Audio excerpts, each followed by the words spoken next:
8 वर्षापासून आम्ही ओला उबरमध्ये ड्रायव्हिंग करतोय। मागच्या 3 वर्षापासून जी ओला उबरने आमची पिळवणूक केली आहे त्याच्या विरोधात आम्ही रस्त्यावर उतरलो आहे। आमचे जे काही रेट्स होते पूर्वीप्रमाणे असले तर आम्ही रस्त्यावर यायची वेळ आलीच नसती।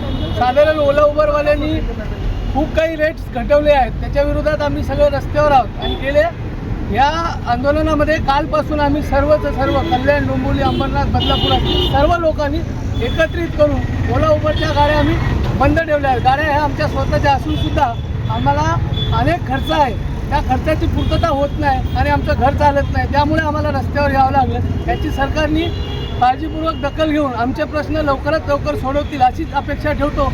आपल्या पत्रकार बंधूंच्या समक्ष आम्ही सरकारला निवेदन करू इच्छितो की आमच्या मागणीकडे विशेष लक्ष द्या। आम्ही सरकारचा एक आधारस्तंभ आहोत, याबद्दल सरकारने आमचे न्याय देऊन आमचं सहकार्य करावं ही सरकारला विनंती। दराच्या काळाच्या विरोधामध्ये आहे, कारण की गव्हर्नमेंटचा जो रूल्स आहे मीटरप्रमाणे तो 20 रुपये कमीत आहे आणि लिगल बघायला गेला तर 30 रुपये, तो रेट भेटावा त्या संदर्भात आम्ही हे आंदोलन केलेलं आहे। आणि आमच्यावरती भरपूर अन्याय होतो आहे, म्हणजे आज आम्ही एवढी रात्रंदिवस मेहनत करून आम्हाला रेट कमी भेटतो आहे आणि महागाई वाढत चालली आहे। आम्ही EMI वरती गाडी घेऊन चालवतो आहे, आमचं घर पूर्ण त्याच्यावरती चालत नाही आहे आणि आम्ही दिवस रात्र मेहनत करून आम्हाला मोबदला भेटत नाही आणि हे लोक यांचं कमिशन कमी करत नाही आहे। 30% कमिशन घेऊन आज यांनी आमच्यावरती जो काय अन्याय केला आहे, आम्ही रस्त्यावर आलो आहे।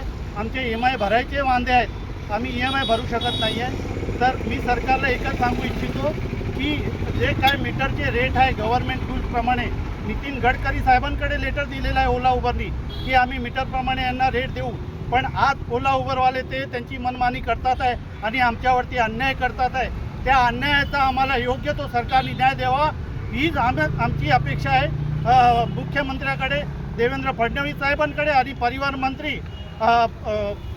मंत्रींकडे पण आमची विनंती आहे की त्यांनी आम्हाला योग्य तो न्याय द्यावा आणि आमचा जो काय प्रश्न आहे तो त्यांनी लवकरात लवकर सोडवा, नाही तर आमची उपासमारीची वेळ आहे।